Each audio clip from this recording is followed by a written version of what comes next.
Hello everyone, welcome back to my YouTube channel Bhagyashree Classes.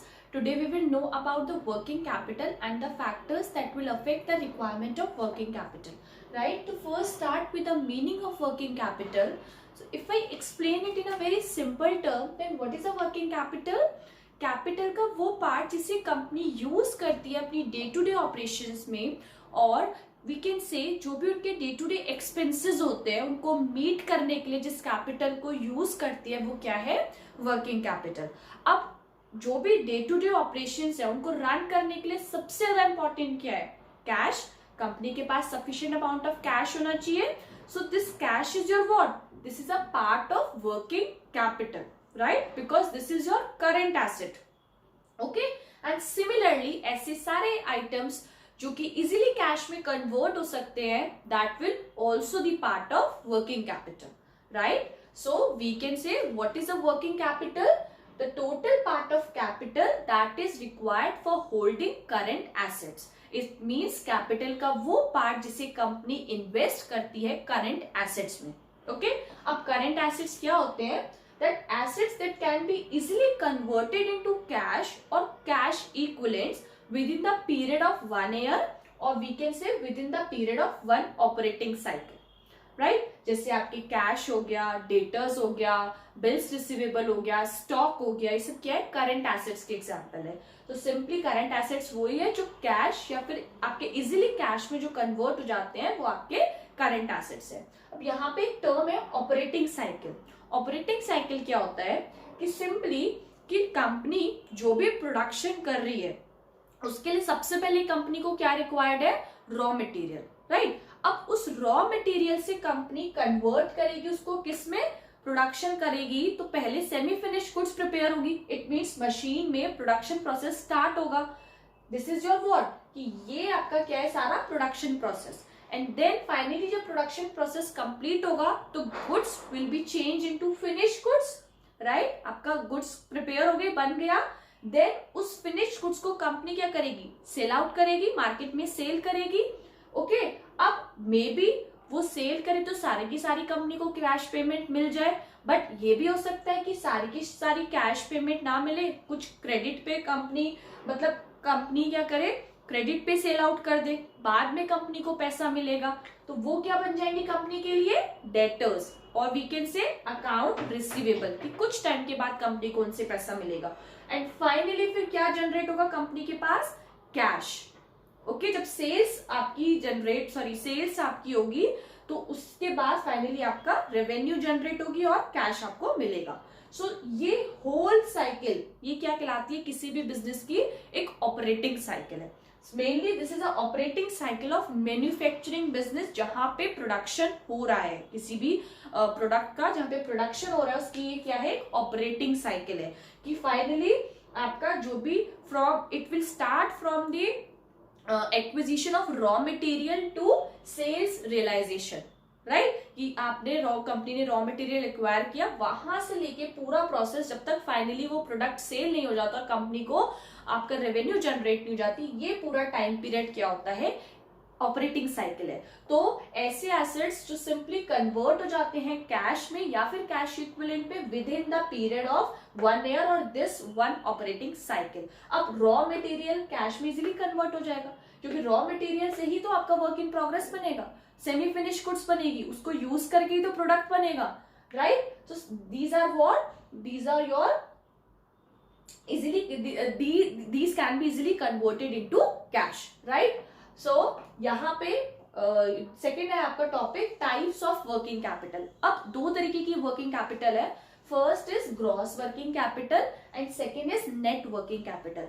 Gross working capital क्या है कि company के पास जितने भी टोटल करंट एसेट्स है उनका सम क्या है, आपका ग्रॉस वर्किंग कैपिटल है। और नेट वर्किंग कैपिटल क्या है कि जितनी भी कंपनी के पास करंट एसेट्स है उसमें से माइनस करना है कंपनी को करंट लायबिलिटीज। अब जिस तरह करंट एसेट्स होते हैं उसी तरह करंट लायबिलिटीज होती है। करंट लायबिलिटीज क्या है, ऐसी लायबिलिटीज जो कंपनी को रीपे करनी है within the period of 1 year और we can say within the period of 1 operating cycle. ठीक है, कि सपोज अब यहाँ पे लाइबिलिटीज मतलब क्या, कि फॉर एग्जाम्पल यहाँ पे कंपनी ने जो रॉ मटेरियल सपोज परचेज किया था वो उन्होंने क्रेडिट पे परचेज किया होता, उनको ये पैसा देना तो होता ना एक टाइम पीरियड के अंदर, और that will with in a period of 1 operating cycle उन्हें वो पैसा रीपे करना होता कंपनी को, अपने क्रेडिटर्स को। ये क्या बन जाते हैं कंपनी के क्रेडिटर्स, जिसे कंपनी एक तरीके से क्रेडिट लेती है वो कंपनी के क्या बन जाते हैं क्रेडिटर्स, और जिनको क्रेडिट देती है वो बन जाते हैं कंपनी के डेटर्स, राइट। यहाँ पे ये क्लियर है। देन सिंपली तो नेट वर्किंग कैपिटल क्या है, जितने भी करंट एसेट्स हैं उसमें से माइनस कर दो जो करंट लायबिलिटीज कंपनी को देनी है, तो आपका आएगा नेट वर्किंग कैपिटल, राइट। तो वर्किंग कैपिटल को हम ऐसे भी डिफाइन करते हैं that it is a excess of current assets over current liability, मतलब करंट लायबिलिटी के कंपैरिजन में कितने करंट एसेट्स है कंपनी के पास, this is your working capital, okay. Now next topic is factors affecting the requirement of working capital. अब कुछ factors होते हैं जिसके बेसिस पे कंपनी डिसाइड करती है कि कितना पार्ट कैपिटल का कंपनी को अपने पास वर्किंग कैपिटल की फॉर्म में रखना है, ओके। तो पहला फैक्टर है nature of business. Nature of business में क्या है, सिंपली कि बिजनेस किस टाइप का है, क्या बिजनेस मैन्युफैक्चरिंग बिजनेस है। अगर बिजनेस मैन्युफैक्चरिंग बिजनेस है इट मीन्स वहां पे प्रोडक्शन हो रहा है, राइट। अब प्रोडक्शन हो रहा है तो ऑब्वियसली उनकी पूरी ये साइकिल होगी कि उन्हें सबसे पहले रॉ मटेरियल रिक्वायर्ड होगा, उस रॉ मटेरियल को वो प्रोसेस करेंगे, प्रोसेस करके वो सेमी फिनिश गुड्स में चेंज होगी, देन आपके फाइनली फिनिश गुड्स में चेंज होगी। तो एक प्रॉपर बिजनेस साइकिल है, राइट। तो अगर जो नेचर है बिजनेस का वो मैन्युफैक्चरिंग बिजनेस है, ऐसे केस में जो कैपिटल की रिक्वायरमेंट है कंपनी को वो क्या होगी, ज्यादा होगी, राइट। सो मैन्युफैक्चरिंग बिजनेस में रिक्वायरमेंट वर्किंग कैपिटल की ज्यादा होगी। और अगर ट्रेडिंग कंसर्न बिजनेस है, ट्रेडिंग कंसर्न बिजनेस मींस कि वहां पे प्रोडक्शन नहीं हो रहा, सिंपली बाइंग एंड सेलिंग हो रही है कि कुछ बाय किया उसे सेल कर दिया, तो वहां पे प्रोसेस तो पूरा फॉलो नहीं होगा, वहां पे कंपनी को लेस वर्किंग कैपिटल की रिक्वायरमेंट है, right. Now second point is scale of operation. Scale of operation से मीन्स है कि कंपनी किस स्केल पे प्रोडक्शन कर रही है। अगर कंपनी में लार्ज स्केल पे प्रोडक्शन हो रहा है, राइट, अगर लार्ज स्केल पे प्रोडक्शन हो रहा है तो उसके अकॉर्डिंग कंपनी को रॉ मटेरियल रिक्वायर्ड है, उसके अकॉर्डिंग कंपनी को स्टॉक की रिक्वायरमेंट होगी, अपने प्रोडक्ट को रखने की जरूरत पड़ेगी, तो स्टॉक भी मेंटेन करना पड़ेगा। तो सिंपली अगर लार्ज स्केल बिजनेस है तो वहां पे कंपनी को वर्किंग कैपिटल की रिक्वायरमेंट ज्यादा होगी, और अगर स्मॉल स्केल बिजनेस है तो वहां पे प्रोडक्शन भी आपका कम होगा, तो उसके अकॉर्डिंग कंपनी को वर्किंग कैपिटल भी कम मेंटेन करके रखनी पड़ेगी, right. Then next point is business cycle. Business cycle is what, कि क्या बिजनेस एक तरीके से चल रहा है, कैसा चल रहा है बिजनेस, राइट। अगर इकोनॉमी में बूम का टाइम है, मतलब एक तरीके से मार्केट बहुत अच्छा चल रहा है और डिमांड बहुत ज्यादा है प्रोडक्ट्स की, राइट, तो ऐसी सिचुएशन में कंपनी को ज्यादा वर्किंग कैपिटल रखनी पड़ेगी, क्योंकि उस डिमांड के अकॉर्डिंग कंपनी को प्रोडक्शन करना पड़ेगा, और प्रोडक्शन ज्यादा करना पड़ेगा तो वर्किंग कैपिटल भी ज्यादा रिक्वायर्ड होगी, राइट। बट अगर इकोनॉमी में आपका रिसेशन चल रहा है या फिर डिप्रेशन का पीरियड है, ऐसी सिचुएशन में कंपनी को लेस वर्किंग कैपिटल की रिक्वायरमेंट होगी, right. Now next point is what, so seasonal factor पे भी डिपेंड करता है कि कितना पार्ट कंपनी को वर्किंग कैपिटल रखना है। तो सपोज अगर किसी प्रोडक्ट है उसकी सीजनल डिमांड बहुत हाई है, इट मीन्स वो पीक सीजन पे है, पीक सीजन चल रहा है, तो ऐसी सिचुएशन में कंपनी को वर्किंग कैपिटल की ज्यादा रिक्वायरमेंट है उस टाइम पीरियड के लिए। और अगर ऑफ सीजन चल रहा है या लीन सीजन चल रहा है तो ऐसी सिचुएशन में वहां पे less working capital is required, okay. अब now next is credit allowed. Credit allowed का मतलब क्या है कि सिंपली कंपनी कितना क्रेडिट अलाउ कर रही है, इट मीन्स जो भी उन्हें क्लाइंट्स है, जो भी कस्टमर्स है कंपनी के, उन्हें वो कितना इजीली क्रेडिट अलाउ कर रही है। तो अगर कंपनी की क्रेडिट पॉलिसी लिबरल है, वो इजीली क्रेडिट दे देती है, तो ऐसी सिचुएशन में क्या होगा, कंपनी के डेटर्स बढ़ेंगे, बिकॉज डेटर्स क्या होते हैं, जिसे कंपनी ने क्रेडिट पे सेल किया होता है, राइट, उनसे बाद में पैसा मिलेगा। तो सिंपली कंपनी के डेटर्स बढ़ने का मतलब करंट एसेट्स बढ़ना, और current asset is what, part of working capital. तो सिंपली अगर क्रेडिट पॉलिसी लिबरल है टुवर्ड्स द क्लाइंट्स और कस्टमर्स तो क्या होगा, वर्किंग कैपिटल की रिक्वायरमेंट ज्यादा होगी, और अगर स्ट्रिक्ट क्रेडिट पॉलिसीज है तो वर्किंग कैपिटल की रिक्वायरमेंट कम होगी, right. Now next point is what, credit availed. Credit availed से मतलब उन्हें कितना क्रेडिट अलाउ होता है, वो कितना क्रेडिट ले सकते हैं अपने सप्लायर्स से, राइट। तो सिंपल, अगर उन्हें इजीली क्रेडिट मिल जाता है for long term basis, right. यहाँ पे क्या है, अगर लॉन्ग टर्म बेसिस के लिए इजीली उन्हें क्रेडिट मिल जाता है, तो ऐसी सिचुएशन में कंपनी को क्या है, लेस वर्किंग कैपिटल रिक्वायर्ड है। क्यों?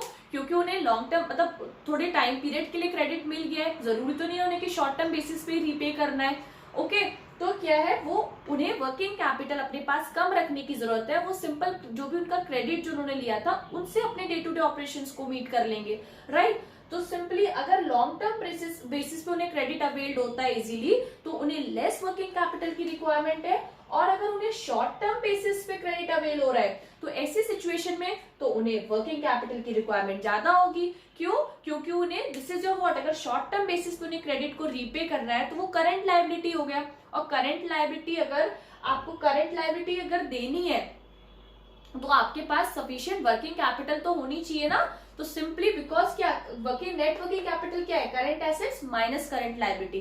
तो सिंपली अगर शॉर्ट टर्म बेसिस पे क्रेडिट अवेल हो रहा है तो सिंपल कंपनी को ज्यादा वर्किंग कैपिटल अपने पास रखनी है, right. Then next point is what, availability of raw material. Availability of raw material से क्या मतलब है कि कंपनी को रॉ मटेरियल कितने टाइम कैसे अवेलेबल हो रहा है। अगर जो रॉ मटेरियल है वो इजीली अवेलेबल हो रहा है कंपनी को, तो ऐसी सिचुएशन में क्या है, कंपनी को raw working capital less required है। व्हाई? बिकॉज उन्हें आराम से रॉ मटेरियल मिल रहा है, वो उसे खरीद लेंगे और प्रोडक्शन में यूज करेंगे। बट अगर जो रॉ मटेरियल है वो इजीली अवेलेबल नहीं है, सपोज उन्हें इंपोर्ट करना पड़ रहा है, राइट, या फिर बहुत कम मार्केट में अवेलेबल है, तो उसको क्या, उस रॉ मटेरियल को स्टोर करने की जरूरत है।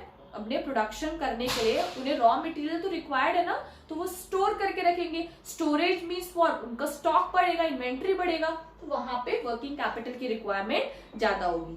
Okay, then next point is production cycle. Obviously अगर किसी भी बिजनेस की प्रोडक्शन साइकिल लार्ज है, इट मीन्स उनका सिंपली एक अगर मैन्युफैक्चरिंग बिजनेस है तो लार्ज प्रोडक्शन साइकिल है, सारा आपके प्रोसेस होंगे, सारे फेसेस आएंगे इसमें। तो अगर किसी भी बिजनेस साइकिल क्या है, अगर किसी भी प्रोडक्शन साइकिल लार्ज है तो वहां पे ज्यादा वर्किंग कैपिटल रिक्वायर्ड है, और अगर प्रोडक्शन साइकिल स्मॉल है तो लेस वर्किंग कैपिटल रिक्वायर्ड है। Then growth prospect. Growth prospect से मतलब है अगर कोई बिजनेस ग्रोथ ओरिएंटेड है, वहां पे ग्रोथ ओरिएंटेड मीन्स कि वहां पे ऑब्वियसली उन्हें प्रोडक्शन पे ज्यादा ध्यान देना है, राइट, प्रोडक्शन उसके अकॉर्डिंग करना है। तो ऐसी सिचुएशन में क्या होगा, उन्हें ज्यादा वर्किंग कैपिटल की रिक्वायरमेंट है। और अगर कोई लेस ग्रोथ ओरिएंटेड बिजनेस है तो उन्हें लेस वर्किंग कैपिटल की रिक्वायरमेंट है।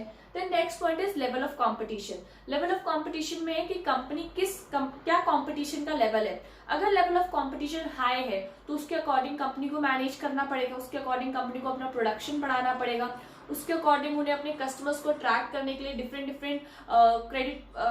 लिबरल क्रेडिट पॉलिसीज को फॉलो करना पड़ेगा, राइट। तो सिंपली वहां पे क्या होगा, ज्यादा वर्किंग कैपिटल की रिक्वायरमेंट होगी। ओके, और जहां पे credit policy competition level low है वहां पे लेस वर्किंग कैपिटल रिक्वायरमेंट है, right. So this is all about the factors affecting the requirement of working capital. Thank you for watching my video and please like and subscribe.